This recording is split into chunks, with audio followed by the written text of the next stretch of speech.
A single photograph. For over a century it sat unnoticed in the archives, praised for its elegance and composure, but when modern technology finally unveiled what had been lurking in plain sight the whole time, scientists could barely trust their own eyes. What was it?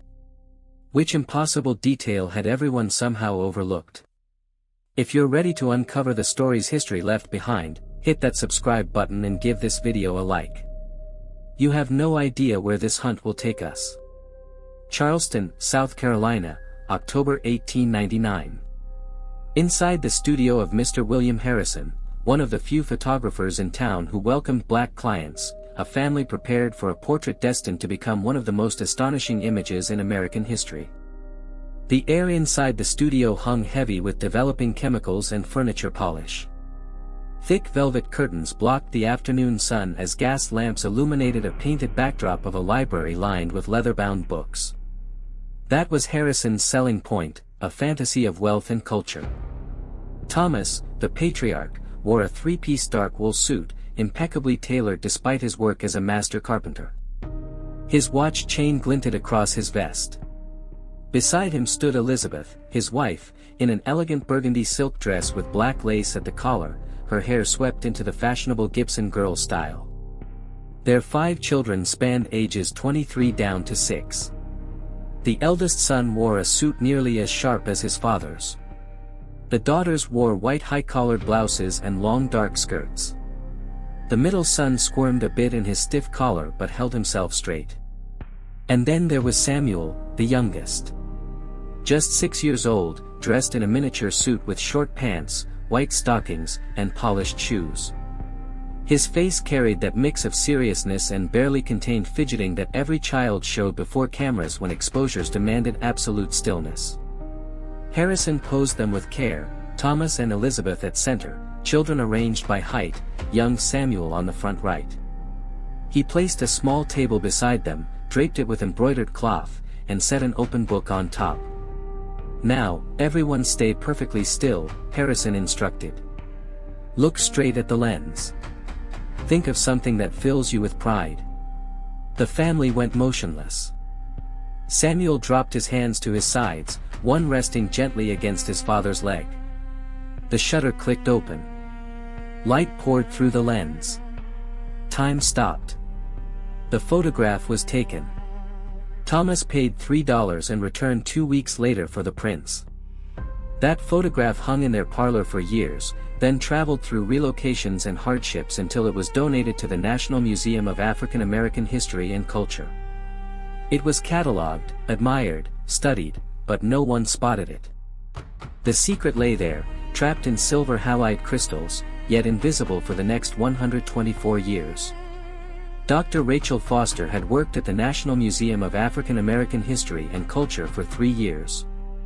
Her job was methodical, often repetitive, but deeply meaningful, scanning the museum's vast photo collection using technology capable of capturing details the naked eye could never see.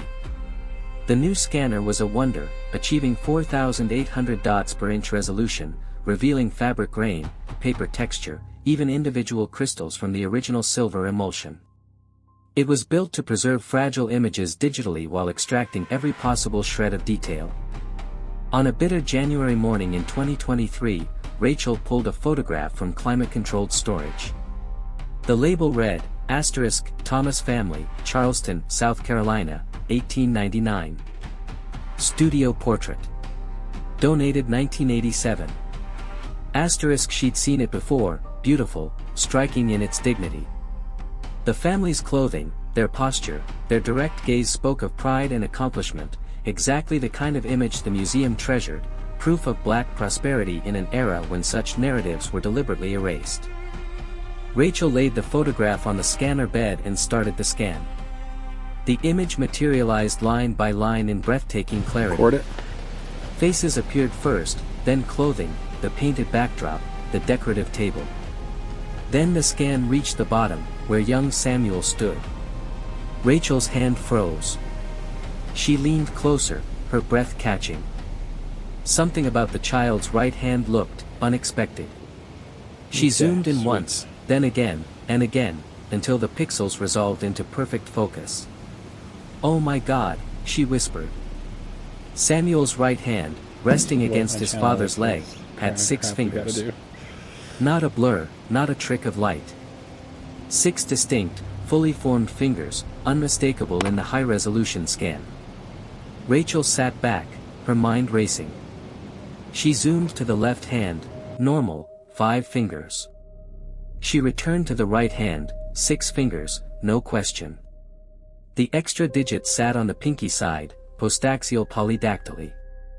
It wasn't some vestigial nub, it looked proportional, functional, just another finger. Rachel's heart pounded as she searched the museum's database. Who was this family? Were there other photographs? Medical records? Within an hour she had a name, Thomas, master carpenter of Charleston. Within 2 hours she made a phone call that would change everything. Dr. Webb, this is Dr. Rachel Foster from the National Museum of African American History. I need you to come to Washington immediately. I think I've found something extraordinary. Dr. Marcus Webb arrived at the museum 48 hours later.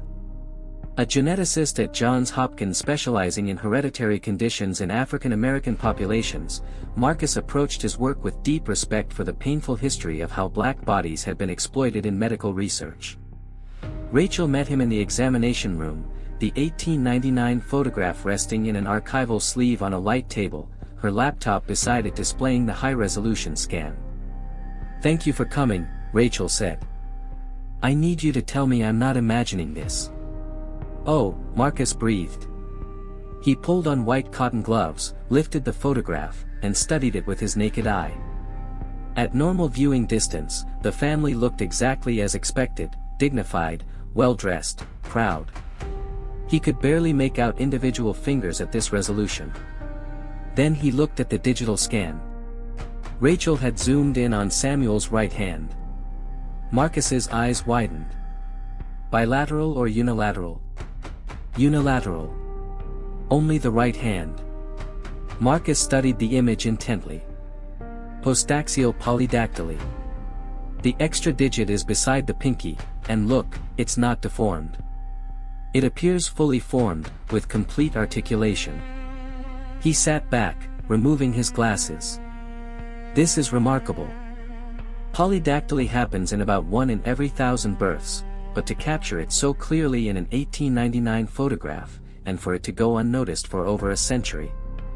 "There's more," Rachel said, pulling out a thin folder. The donor said this family were master carpenters in Charleston. Multiple generations of craftsmen, highly respected. Marcus's interest sharpened. Multiple generations? Do we know if the trait appeared in other family members? That's what I need your help to find out.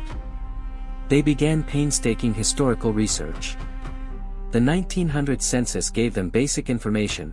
Thomas, born around 1849, occupation carpenter. Elizabeth, his wife, 5 children including Samuel, age 7. A property deed from 1897 showed Thomas had purchased a building on King Street, significant for a black man in that era. A clerk's notation read, **, Thomas, master carpenter of considerable reputation. **. They weren't struggling, Rachel observed. This was a successful family. Marcus nodded. Which makes me wonder, if this child had a 6th finger and the family was prosperous, they clearly didn't hide it. They posed front and center in a professional portrait. What does that tell us? Perhaps they didn't see it as shameful. Or they knew about it and considered it normal because it ran in the family. Rachel leaned forward. Then we need to trace this lineage. If it's hereditary, there could be descendants alive today. The work was slow and frustrating. Many post-Reconstruction records were incomplete, lost, or deliberately destroyed. Black families' births often went unregistered. The Great Migration scattered families nationwide, breaking documentation chains. But Rachel was persistent, and Marcus patient. They worked together across months, slowly piecing together the Thomas family story. Church records from Morris Street Baptist Church in Charleston provided the first breakthrough. Thomas and Elizabeth had been active members, and meticulous record-keeping revealed their children's births and baptisms. Samuel, born March 1893. His older siblings, James, Clara, Margaret, and William. But there was something else, a note in Samuel's baptismal entry, written in careful script. Asterisk, received into God's grace, marked with his distinction, blessed be his Maker's hands. Asterisk.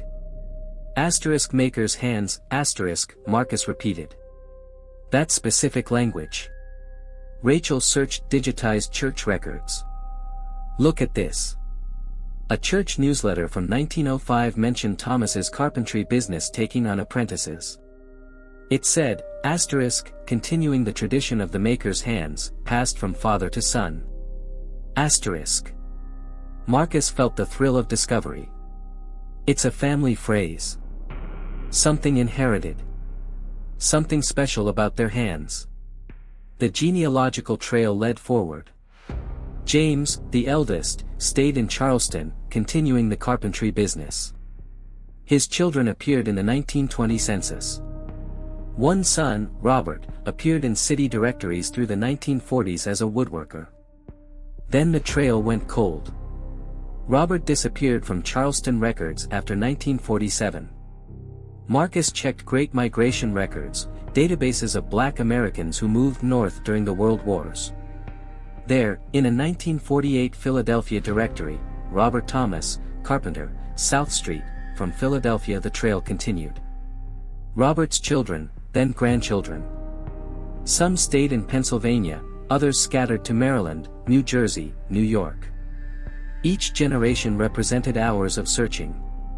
3 months into their research, Rachel found a genealogy forum post that made her hands shake. Marcus, she called. I think I found him. A living descendant? The post was from David Clark, researching his Charleston ancestors named Thomas, mentioning carpentry, mentioning a family story about special hands. Rachel sent him a message immediately. The response came within the hour. Yes. When can we meet? I've been waiting my whole life to understand my family's story. Dr. David Clark drove to the museum on a Saturday morning in early April. He was 47, an orthopedic surgeon at a Baltimore hospital, and had been researching his Charleston roots for nearly 6 years. My grandfather died when I was 15, David explained in the conference room. But he used to tell stories about our ancestors, about Thomas the carpenter who built Charleston's finest furniture. About hands that could do things other hands couldn't. About a gift that passed through blood. He paused, emotion crossing his face. I thought they were exaggerated stories. Then my daughter was born. Rachel leaned forward. David, may I ask something personal? Do you have any unusual genetic characteristics? David held out his right hand, palm up. There, beside his pinky finger, was a 6th finger. Fully formed, naturally positioned, clearly functional. Only my right hand, he said quietly. I was born with it. Doctors told my parents to have it surgically removed. They said it would make life easier. But my grandfather refused. He said, asterisk, that hand is who we are. Don't you dare cut away what God and blood gave him. Asterisk. Marcus stared, his mind racing. Do you know if other family members have this trait? My grandfather had it. Same hand, same finger. He was a carpenter, like his father and grandfather. He joked that the extra finger made him better at his craft. David's voice thickened. My daughter has it, too. She's 7. When she was born and I saw that 6th finger, I understood. It's not a defect. It's who we are. Rachel slid the 1899 photograph toward David. We believe this is your great-great-grandfather, Thomas. And this, she pointed to Samuel, we believe this is your great-grandfather. David took the photograph with trembling hands. He stared, taking in the formal poses, the fine clothing, the dignity. Then he looked at Samuel. Even in the original photograph, knowing what to look for, he could barely make out the subtle difference in the child's right hand. "I've never seen his face," David whispered. "My grandfather described him, but no photograph survived." He looked up, tears shining. "How did you find this?" Rachel explained the scanning technology. Marcus explained the genetic implications. "We'd like to conduct genetic testing," Marcus said carefully. "With your permission. If we can map the mutation and trace it through your family, we might be documenting one of the longest hereditary genetic traits in American history." David nodded. "What would you need?" "Blood samples from you, willing family members, and ideally your daughter, if you consent." "I'll do it," David said immediately. "My daughter's proud of her hand. She calls it her special finger. She'll want to be part of this." The genetic testing took 6 weeks. Marcus collected blood samples from David, 3 cousins who agreed to participate, and, with careful consent from David's daughter, Emma. The samples went to Johns Hopkins Genetics Lab for sequencing and analysis. While waiting for results, Marcus dove into medical literature. Polydactyly was well documented, occurring in roughly 1 in 1,000 births. It could be isolated or part of genetic syndromes. Postaxial polydactyly, extra digits on the pinky side, is more common in African and African American populations, suggesting ancient genetic origins. But what made a trait persist across generations? Most polydactyly cases were sporadic, occurring randomly. Hereditary cases existed, but rarely extended beyond 3 or 4 generations in documented medical literature. If David's family truly traced this trait back to Samuel in 1899, and if Samuel had inherited it from his father, Thomas, and if family stories about earlier generations were accurate, they might be looking at one of the longest documented hereditary polydactyly lineages in medical history. The results arrived on a Tuesday morning. Marcus called Rachel and David immediately, asking them to meet at his Johns Hopkins office. When they gathered around his desk, Marcus pulled up genetic sequencing data on his monitor. "I've confirmed it," he began, his voice tight with excitement. "The polydactyly in your family is caused by a specific mutation in the GLI3 gene, which regulates limb development during fetal formation." He pulled up a molecular diagram. "This particular variant is exceptionally rare. I've searched global genetic databases. Fewer than 20 documented cases worldwide carry this exact mutation." David leaned forward. "What does that mean?" "It means your family's genetic line is extraordinarily unique," Marcus continued. "Based on the genealogical records Rachel compiled and the genetic testing we've conducted, we can now trace this trait back at least 6 confirmed generations, from your daughter Emma, born 2016, back to Samuel in the 1890s. He pulled up a family tree showing documented generations with red markers indicating confirmed polydactyly. "And based on family oral history and the church records referencing makers' hands being passed from father to son, the trait likely extends back even further, possibly to Thomas's father or grandfather. That would mean 8 to 10 generations total." Rachel spoke quietly. "That would place the origin sometime in the early to mid-1800s, possibly in the enslaved population." Marcus nodded. "The GLI3 mutation likely originated in West Africa. When your ancestor was enslaved and brought to America, he carried that gene. Because polydactyly is a dominant trait, it had a high probability of being passed to each generation." David sat back, absorbing it. "My grandfather said the gift came from Africa, from ancestors who were makers and builders." "He was right," Marcus said. "And there's something else." He pulled up comparative data. "I've been analyzing hand function and dexterity. David, your 12-fingered hands don't just give you more digits, they give you measurably superior fine motor control in specific tasks. Your ancestors weren't just proud because their hands were unique. They were proud because those hands made them genuinely exceptional craftsmen." With genetic confirmation, Marcus and Rachel intensified their historical research, determined to trace the trait as far back as possible. They returned to Charleston, visiting historical societies, church archives, and even elderly community members whose families had lived in the city for generations. Mr. James Washington, a 91-year-old archivist at a small low-country museum, provided unexpected insight. "Six-Finger Thomas," he said when Marcus mentioned the name. "My grandfather used to tell stories," said Thomas was the finest craftsman he'd ever seen, could shape wood like it was clay. He pulled out a worn leather journal, his grandfather's notes from the 1920s. "My grandfather was a wheelwright. He worked sometimes with the Charleston carpenters." He wrote this after Thomas passed away in 1923. Marcus read aloud, "Thomas died yesterday, aged 75. The finest carpenter Charleston ever knew. His son James carries on the work, and James's boy, too, both with their grandfather's blessed hands. They say the gift goes back to Thomas's father and his father before him, back to the old country before the chains." Rachel's eyes widened. "Back to Africa? The trait predated enslavement." Mr. Washington nodded. "That's what people believed. Something Thomas's ancestors brought with them across the water, something the slavers couldn't take away."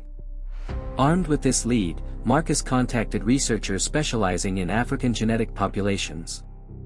Through comparative databases and historical migration patterns, they identified a possible origin, a region in West Africa, specifically parts of modern-day Nigeria and Cameroon, where certain woodworking and metalworking guilds had been documented by colonial ethnographers in the late 1800s.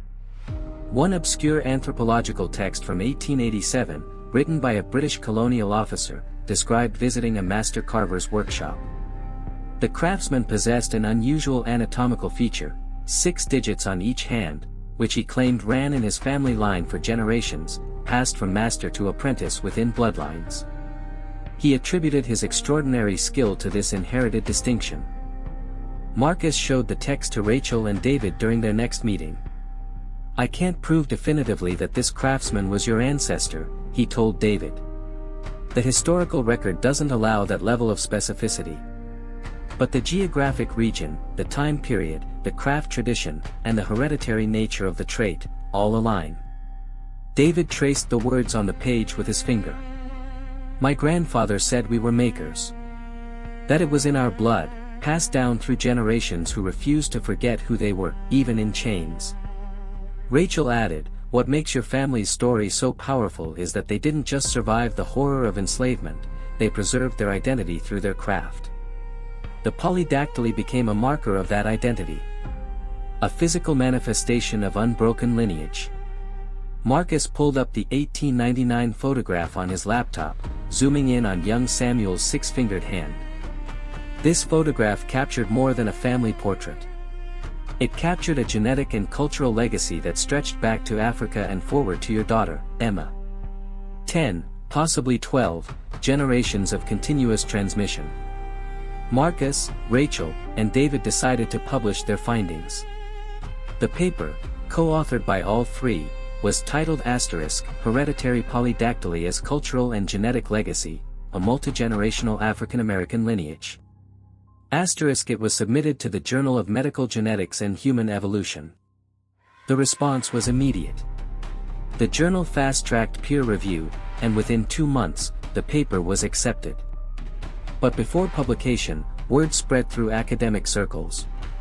Geneticists, historians, and anthropologists reached out, fascinated by the intersection of genetics, history, and cultural identity. The museum decided to mount a special exhibition, Hands of Legacy, the Thomas family story.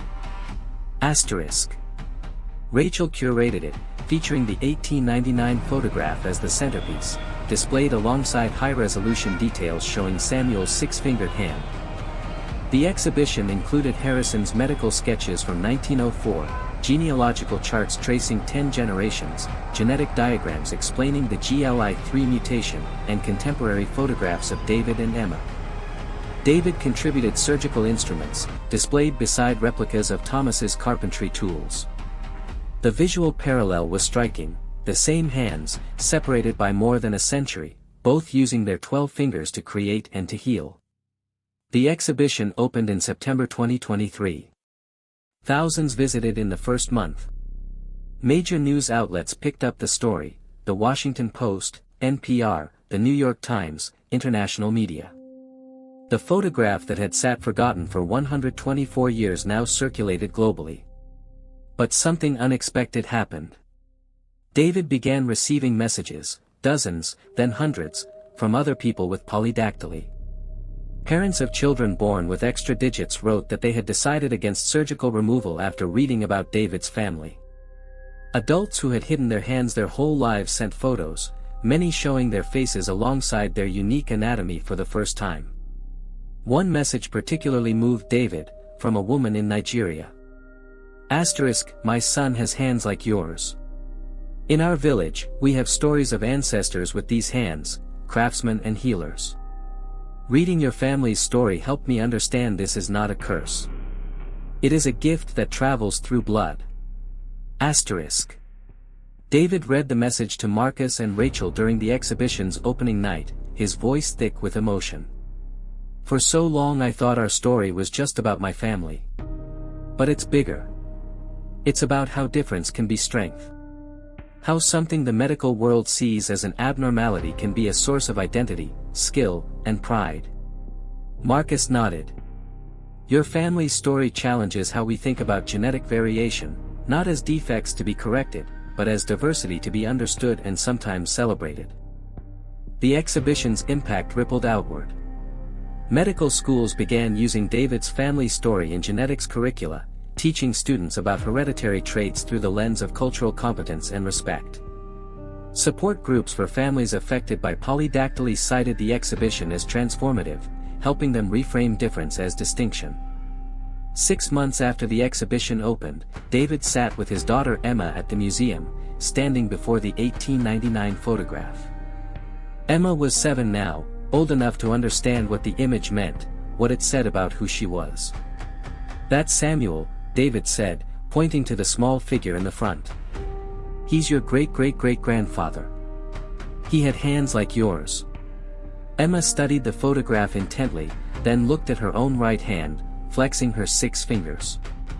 "Did people make fun of him?" David knelt beside her. "We don't know for sure. But we know his family was proud of him. They dressed him in their best clothes and took him to a photographer's studio. That was expensive back then. They put him right in the front where everyone could see him. They didn't hide him.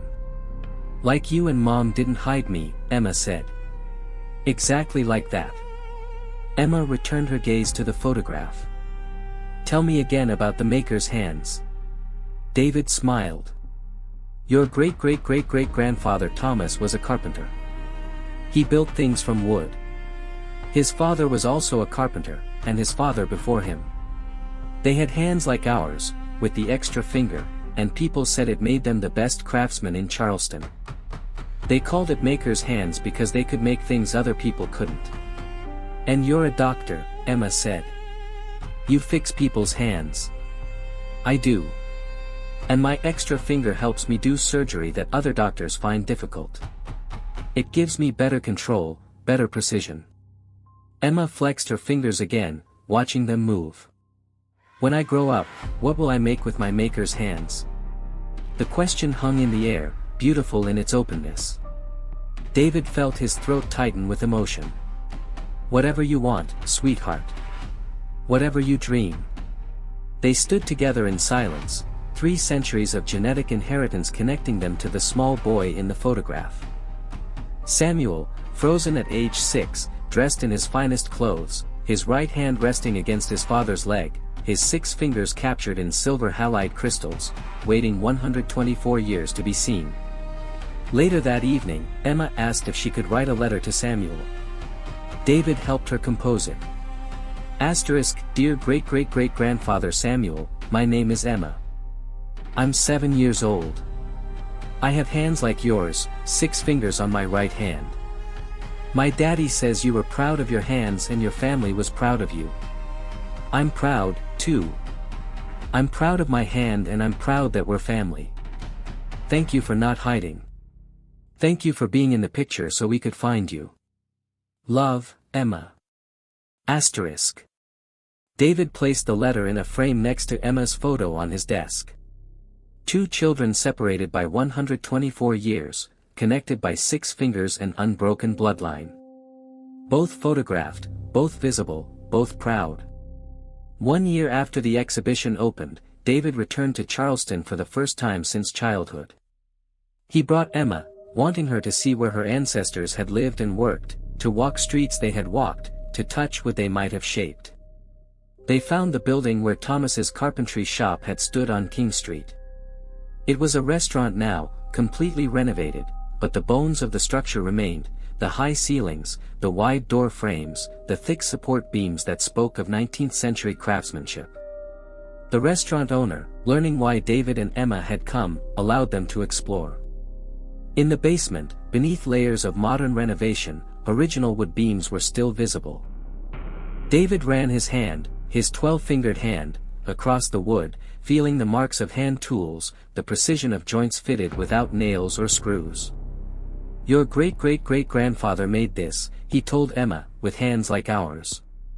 They visited Morris Street Baptist Church, where Samuel had been baptized. The current pastor welcomed them warmly, pulling out the original baptismal records to show Emma her ancestor's name written in careful script, along with the note about Maker's hands. At the museum's Charleston satellite location, they saw a traveling version of the exhibition. Local families came, many descendants of the black craftsmen and tradespeople who had built Charleston's prosperity despite being denied its full benefits. They shared stories of their own ancestors, their own family traits, their own survival of history's cruelties. An elderly woman approached David and Emma. "My great-grandfather knew Thomas," she said. "Used to tell stories about him. Said he was a quiet man, but his work spoke loud. Said you could always tell furniture Thomas made because it was perfect, joints so tight, finish so smooth. Said Thomas had special hands." Emma held up her right hand. "I have them, too." The woman's eyes widened, then filled with tears. She took Emma's hand gently in both of hers. "Blessed child, you carry him with you." That evening, sitting on the hotel balcony overlooking Charleston Harbor, David told Emma about the Middle Passage, about the enslaved Africans who had been brought across that water in chains, about how her ancestor, perhaps Samuel's great-great-grandfather, had survived that journey with nothing but his body, his memory, and the genes that would be passed forward through generations. "They took everything from him," David said quietly. "His freedom. His home. His name. His language. But they couldn't take what was in his blood. And that traveled forward, through your great-great-great-great-grandfather, through Thomas, through Samuel, through my grandfather, through me, to you." Emma looked at her hand in the dimming light. "The gift that travels through blood. Yes. And I'll pass it to my children. Maybe. If you have children and if they inherit the gene, the trait is dominant, so there's a good chance." Emma smiled. "I hope they do. I hope they have Maker's hands, too." 6 months later, the academic paper won the Journal of Medical Genetics Award for Excellence in Historical Genetics Research. David, Rachel, and Marcus accepted it together at a ceremony in Baltimore. In his acceptance speech, David spoke not about science or genetics, but about identity and survival. "For 124 years, my great-great-grandfather Samuel stood in that photograph, his 6-fingered hand visible, but unseen. The technology to see him didn't exist yet. The framework to understand him didn't exist yet. But he was always there, waiting. Because his family was proud enough to photograph him. Because archivists were careful enough to preserve that photograph. Because researchers were curious enough to look closely, we finally saw him. We finally understood. And in seeing him, we saw ourselves. That's the power of not hiding. That's the legacy my family gave me, and the legacy I give my daughter. Be visible. Be proud. Be exactly who you are, because someone in the future might need to see you to understand themselves." The photograph of Samuel and his family now resides permanently in the National Museum of African American History and Culture's main hall, displayed prominently with interactive screens allowing visitors to zoom in on Samuel's hand and learn the full story. It has become one of the museum's most viewed exhibits. And sometimes, late at night, David pulls up the high-resolution scan on his computer, zooms in on Samuel's six-fingered hand, and feels the weight of connection across time. The same mutation, the same chromosomes, the same 12 fingers, linking him to a child who stood solemn and proud in a Charleston photography studio in 1899, not knowing his hand would speak across more than a century. Samuel couldn't have known his photograph would be magnified and studied, that his hand would become famous, that his genetic legacy would be documented and celebrated. He simply stood that day, dressed in his finest clothes, being exactly who he was. But his hand spoke across the years. And finally, someone had listened.